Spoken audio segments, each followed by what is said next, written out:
Hi, LB Bruins 79 here. That's Lake Braddock Bruins, class of 79.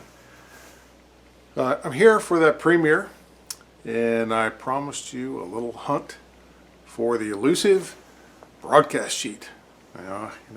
Guys back in the 70s and the 80s, as we were digging through the ragged remnants of the muscle car era, we're always looking through the cars to see where's the broadcast sheet. This will tell me what I've got without having to guess. If you had differentials that didn't have the tags on them anymore, if the carburetor was rebuilt and the tags were tossed away, maybe you've got options that you were looking at for the car and you wanted to see exactly what the heck was put in the car in the first place.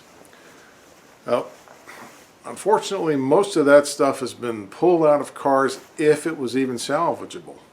Sometimes time and Mother Nature were not kind to these computer printout pieces that accompanied the car from start to finish. In fact, every car that was built and not special ordered at some point was created on paper in the factory, up in the headquarters somewhere. Back in the 60s, they would, or even 50s and 60s, they were putting the stuff on paper, giving it to someone to type on punch cards, and then they'd run the punch cards through their computer and that stuff would go up on the mag tape. Then they'd know exactly, really, probably down to the pound per 1,000 cars, how much steel they had to buy, how much plastic they had to get. You had to do this stuff in advance, years in advance, like 2 years in advance. So by the time a car came down the assembly line, they knew exactly what they were going to build unless it was a special order. But even then, those cars were just inserted in the process and they would come through on a special order. So the broadcast sheet for a lot of the Chrysler products you could find under that lower portion of the back seat, usually tucked up underneath some springs, right behind the springs. So if you had people that were always sitting on the middle section of the seat, which is generally where you found it, it may not survive too well. For guys in like the GMs, I know that some people would find them stuffed up above the glove boxes. Fords, generally, I don't know where you would have found that. I do know that the Marty reports will provide people with that kind of thing. So they pull that information out of the factory archives, and they can give that to a lot of the people who have Fords for certain years. But today, I want to just go ahead and take a look in this car, this 43,000 mile original car. As far as I know, the back seat's never been opened up. Now, a word of caution to anyone who's going to try to start pulling the back seat out of their old cars, especially if the car was a police car. Be advised that when people were arrested and stuck in the back of cars, it was oftentimes that they would, pull things out that weren't exactly legal and shove them back in the crease of the seat, and they'd end up going down underneath. In fact, law enforcement officers probably still are.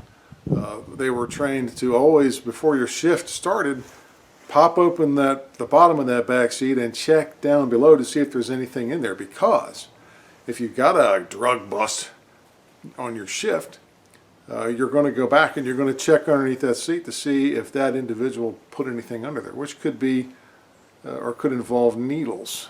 So you don't know what you're going to do when you go through the process of pushing that seat in, because you're going to put your fingers in an area that you can't see, so you don't know what the heck is down there.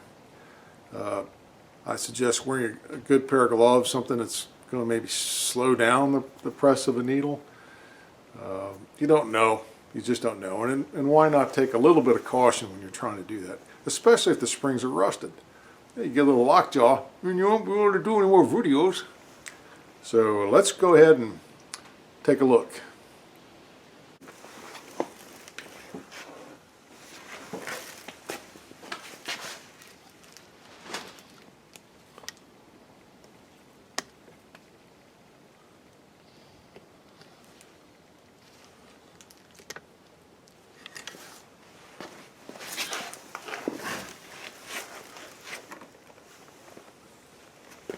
Now, before we go forward, I'd like to ask you to please like and subscribe to the channel, and that way it helps me get up to the No Name Nationals. And I'd still like to get there. I think we can make it. It'll be the end of September. So please, if you like the content, or if you want to see me press forward and leave comments as other things you want to see about an original car, please put them in the comment section below. So now let's go ahead and take a look at what's in the back seat. First, what I'm going to do is move the front seat all the way forward. What's nice about these big old cars is they got a lot of room in them. Stop thinking that nasty, dirty stuff. Okay, here we go. Let's see if I can get it. Oh. That should be far enough.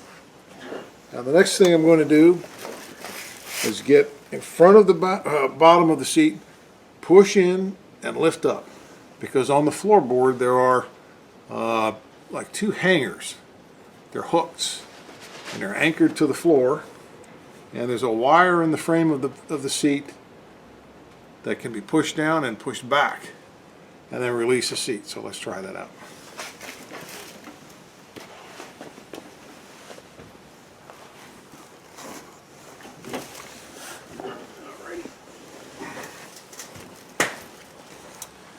There's my old bones. Oh, and what do you know?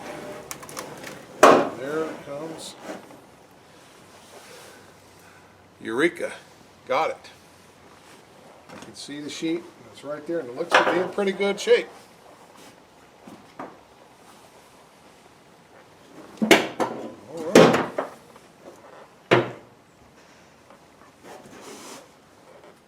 let's see if I can't get the camera in here to take a better look.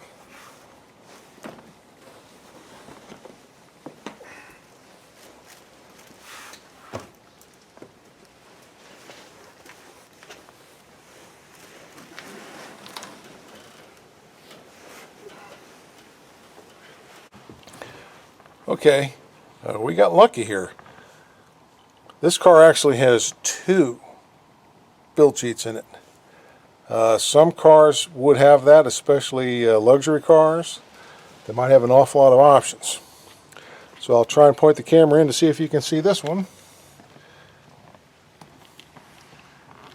And let's see. Yeah, there's that one. And I'll get the camera over here. Kind of a tight quarter here. There's one right there. And I'll pull them both out very carefully, and we'll see what happens next. Cool. Hey there. Put this paper back in the car. I got an assembly line that we're working on. We don't got time to be no fooling around with no papers. Oh, and like and subscribe to this guy's video, please. Maybe I can get these guys back to work. We're making cars here. Stop screwing around with my car. Get this thing down the assembly line.